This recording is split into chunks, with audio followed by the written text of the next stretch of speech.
I'm so proud of you in this film. Ah, that's kind. Thank you. I don't mean that to patronize you, but it's just really fine work. You knew reading this that you were on something special.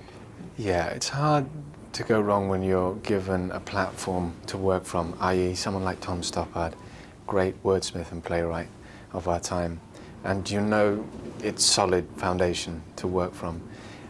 On top of that, you've got a director who is warm, generous, allows you the space in which to interact and invent.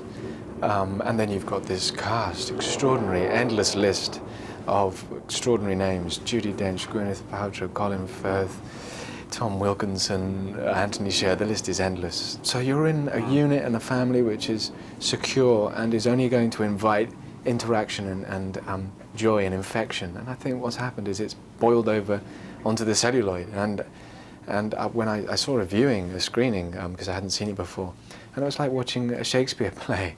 I felt like I'd gone back in time. Yeah. Everyone was so vocal and so on the money and really like an emotional roller coaster. They were with it 100%. And I just thought, well, John's done an extraordinary job.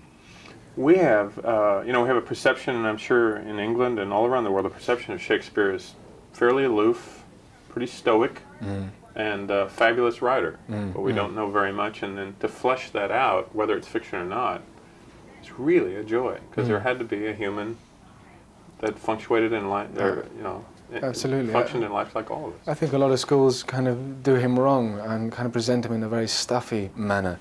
And he's not. He's a vibrant, sexy young man. He would have been my age when he wrote Romeo and Juliet. He's probably going through the same emotions of the fragile chaos of love.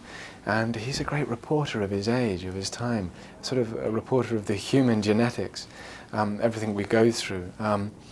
And that's why he survived, I guess, 400 years. He throws this mirror up to our day and age, the fabric of ourselves, and allows us to see a window into our hearts and minds. It's extraordinary.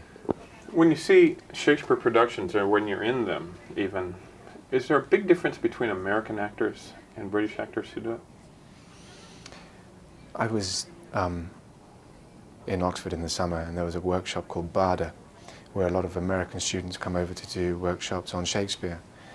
And there was this young guy, American guy, 16, 17, had no idea of Shakespeare, was a bit kind of terrified. He had an amazing teacher called John Barton, who's a UK specialist on Shakespeare. He ran the Shakespeare Company, and he's very highly read and knows about sonnets. So he was under this pressure. He knew nothing about it. He came in, he spoke the lines simply, he released the words. It didn't matter about his accent or anything. It was just the purity of his intentions. Released Shakespeare, and Shakespeare started to play him. And I think that's the secret. I don't think it matters who or where you come from. I think he's universal in that respect.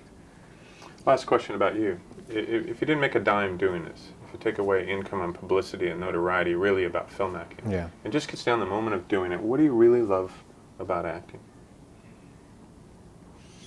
It's one of the rare art forms, unlike writing, which I think has a lot of solitude.